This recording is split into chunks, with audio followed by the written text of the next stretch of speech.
One question that I commonly get about freeze drying is how to properly store your freeze-dried food or even your dehydrated food in glass jars. So today, I'm going to be showing you all the different methods you can use to get your freeze-dried or dehydrated foods properly stored.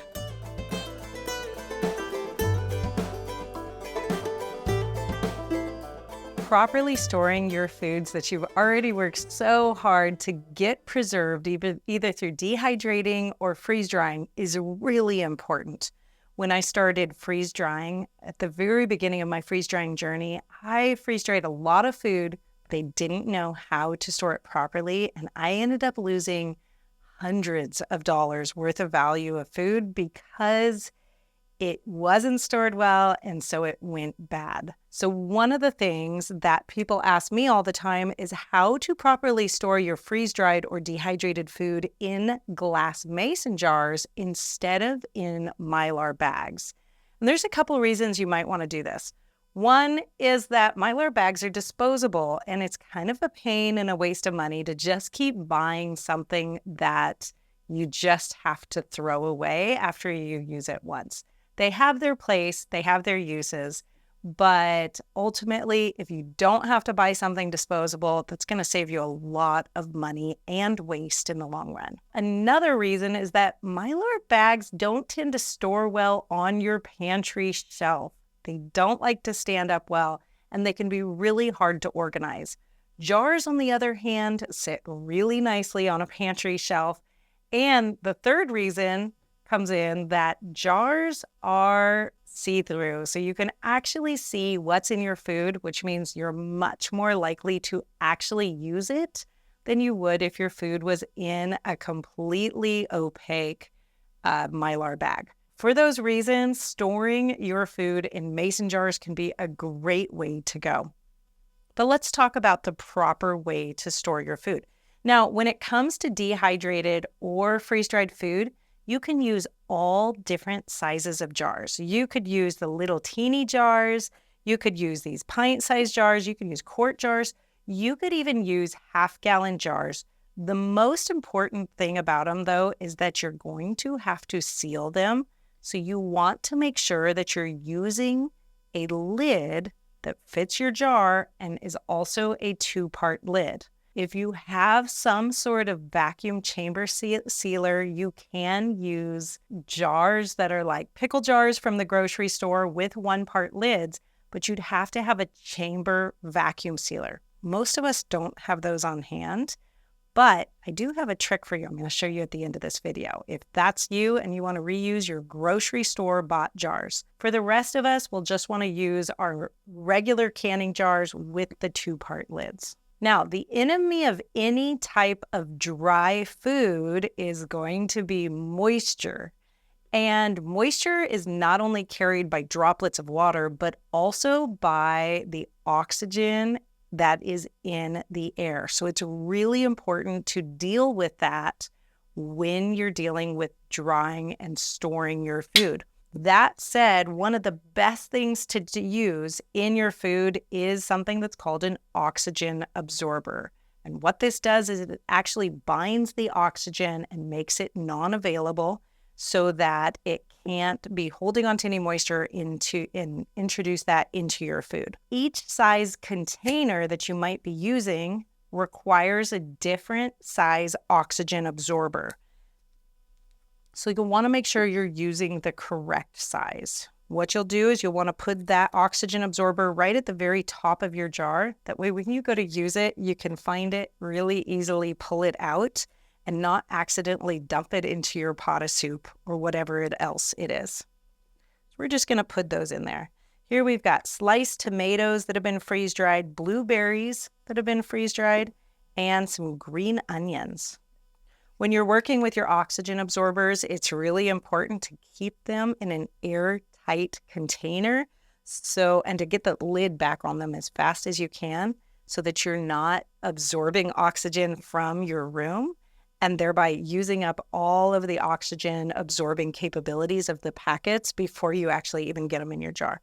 Same thing, when you get them into your jar, you want to make sure to get those lids sitting on there as fast as you can. Now that we have our oxygen absorbers in, we need to create a vacuum, or as close as we can get it home, inside your jar. And there's a couple different ways of doing this. If you have a chamber vacuum sealer, then that's a great thing to use. And it's probably going to give you the best suction, the best vacuum that you can get at home. Most of us don't just have one of those laying around, so we're left to use the other things that we might have. If you have a vacuum sealer, like a food saver, then you can use one of those. Or now you can get these really handy little handheld ones. These are really great. You can also get electric-free ones that are just hand pumps. I love having this on hand. This one is from 4 Jars.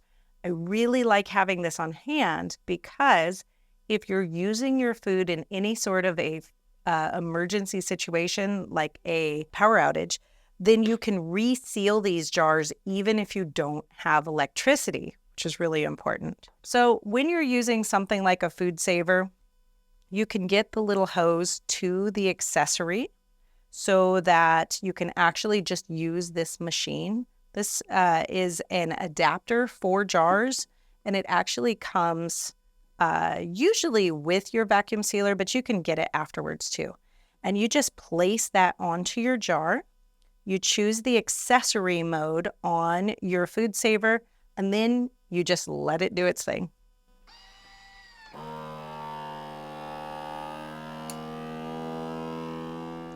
Once the machine turns off, you can remove the adapter, and now you have a completely sealed jar. It has sucked most of the air out of there. Again, in a home setting, we're just not going to get a perfect vacuum, but it's gotten a lot out of there, and that oxygen absorber is going to take care of the rest. These things at home for home use are really handy. I really like these because they make it really easy to just pop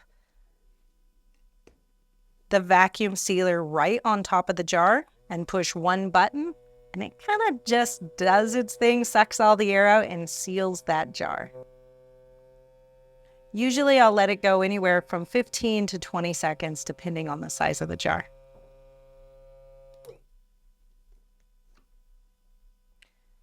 And there we go. We have a really nice seal on that one too.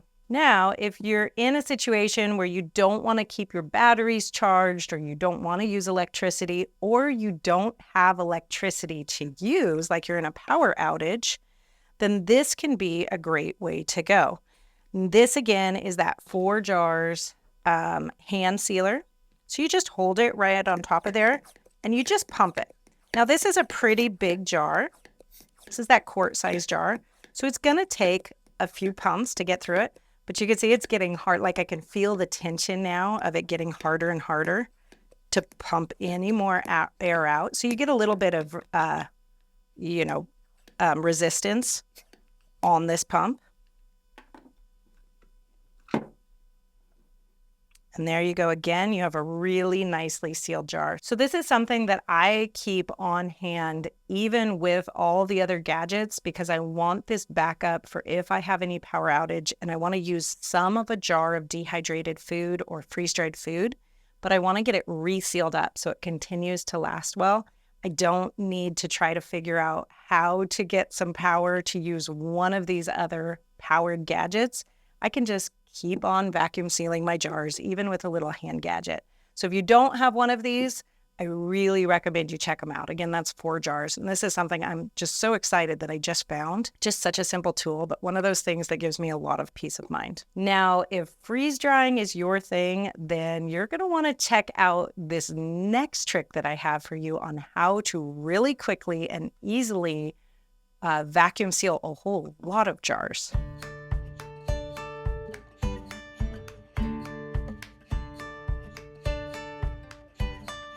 If you've been doing a lot of freeze drying and you have a lot of jars to vacuum seal and you don't want to mess around with taking a few minutes to do every single jar, then a really easy, fast way to get your food vacuum sealed is to do it actually inside your freeze dryer. Did you know it could do that? Let's take a look at how. The first thing you have to do is remove your gasket, and you're going to take your tray rack out. Now I like to put a chair or something right here that I can pull it out and set it on, because right in the back you have the cable that attaches the tray rack into the actual machine. So removing this is pretty easy. You just have a little tab here, then you can just pull it out. Now I have that out, I'm just going to set my tray rack aside. Now at this moment, it'd be really hard to put jars in here because there's no flat surface. So I just like to take one of the trays and slide it in right at the bottom just to create a flat surface. Okay, put our gasket back on. And we're ready to use our freeze dryer as a chamber vacuum sealer. Here I have a jar of freeze-dried raspberries. I'm just going to lay that lid on the top. Again, it's already got that oxygen absorber in there. And I'm just going to put the band on really lightly. I'm going to set that inside the freeze dryer. Same thing here, some freeze-dried green beans. It's got an oxygen absorber in there. Just going to put that on really lightly. I'm not going to crank it down.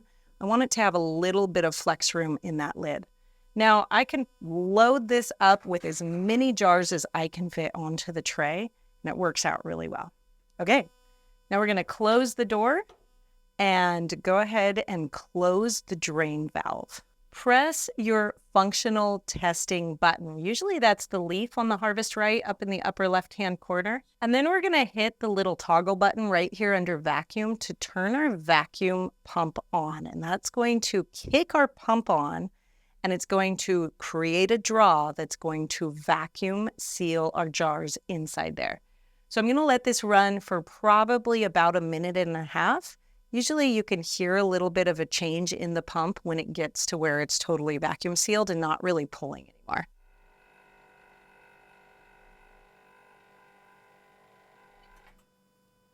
All right, now we just have to open our drain valve.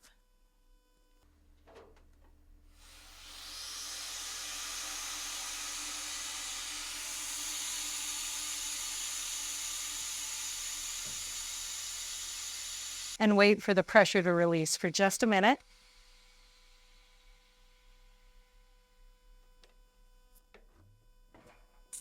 And all of your jars should have sealed. Now it's really good to make sure you test that seal to make sure that it's good.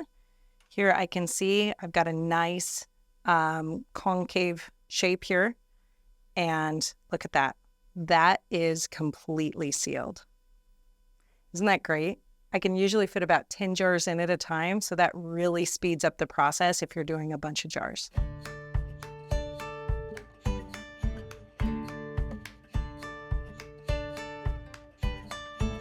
With any of the methods that we just used, we should be getting a really good vacuum seal. So when you go to open it, it should be really hard to remove this lid. In fact, it might start to hurt your fingernails if you're using them, and you might even want a tool. But watch the inside of the contents of the jar when I go ahead and open this. Did you see how it made them kind of jump around a little bit? That's because of that seal. So that means we have a really great seal. Now, when you open your food, it should always be like that and have that kind of poof. You should really feel it, and you should be able to hear it release. Whether you just vacuum sealed it a few minutes ago or it's been sitting on your shelf for 6 or 12 months, you should always get that same thing to know that your jars have been very well vacuum sealed and protected against any spoilage agents. That should keep your freeze-dried and dehydrated food in the best shape for as long as possible.